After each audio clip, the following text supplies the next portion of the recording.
Hi, this is Sherry, and this morning I'm going to show you how to make pom-poms that you can add to your knitting or to your art projects that you're working on. So first you want to grab some cardboard and you want to decide how large your pom-pom is going to be. So this one is 2.5 inches, and you're going to just cut a piece of cardboard so that the height is the same as how large you want your pom pom. So this one is 2.5 inches, and that will be how large the pom pom will be. And the only thing you need to really be concerned about is the height. The width of your cardboard really doesn't matter because you're going to be wrapping your yarn around this, and then you'll be removing and tying it off. So the length of it doesn't matter how long it is. Obviously, the more room you have, it makes it a little easier. And the depth of your cutout really doesn't matter. You just need it large enough that you can slide your yarn in there and get your scissors in there. So this is a pattern that I have 2.5, and you can make lots of different size patterns. And here we have a 2-inch pattern.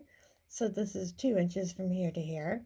And I've wrapped the yarn around so you can see how it looks.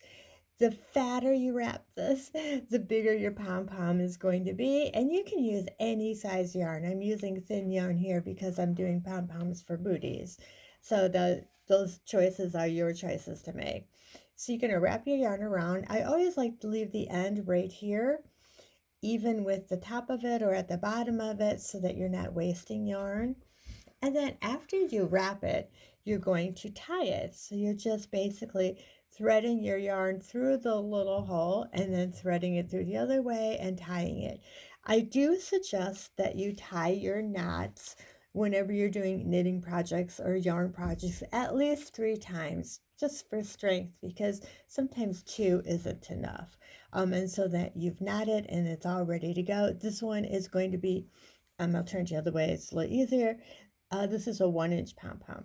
So it's all threaded off, ready to go. And so our next step is fairly easy. We're just going to cut it and release it from the cardboard.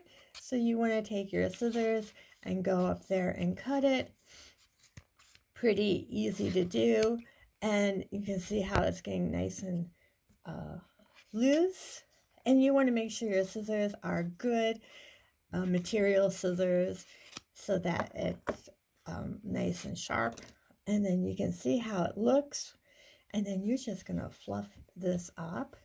Now, as you are cutting and fluffing, sometimes things are different lengths, like that one there. So some of them need to be trimmed off. And they're fairly easy to trim. And if you decide to make your pom-pom a little bigger or a little smaller, you can at this point. I made this one nice and large, basically so that you guys could see what it's doing. It's a little too big for a baby booty, but it gives you the idea of how you can do it. And your first ones are probably going to be kind of funky anyways. But look how cool these are, cool little pom-poms. And then here's a finished one tied onto a baby booty. You're just going to sew them on, so it's fairly easy to do.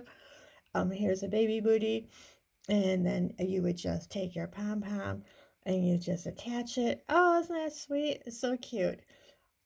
So that's basically how you quickly make some pom-poms. And if you have questions, be sure you go ahead and